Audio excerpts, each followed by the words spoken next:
দেড় যুগ আগের মামলায় খালাস পেলেন সাবেক উপমন্ত্রী দুলু। হাদির হত্যাকারীরা এখনও আইনের আওতার বাইরে, ক্ষোভ প্রকাশ জামায়াত আমিরের।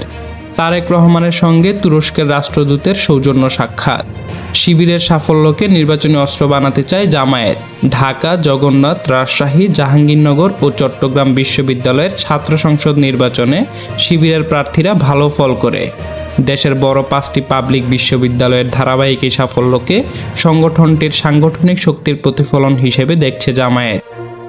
5 আগস্টের আগের পরিস্থিতিতে ফিরে যেতে চাই না, বললেন তারেক রহমান। ইসিতে প্রার্থিতা ফিরে পেলেন তাসনিম জারা। অ্যাডভোকেট আলিফ হত্যা মামলা, পলাতক আসামি গণেশ গ্রেপ্তার। মনোনয়ন বাতিল ও গ্রহণের বিরুদ্ধে ইসিতে দ্বিতীয় দিনের মতো আপিল শুনানি চলছে। আজ দূষিত শহরের তালিকায় শীর্ষে ঢাকা। মানুষ বিএনপি ছাড়া অন্য কোনো দল নিয়ে ভাবছে না, বললেন মির্জা আব্বাস। দাউদকান্দি হাইওয়েতে 4 জনের মৃত্যু, ঘাতক বাসের মালিক গ্রেপ্তার।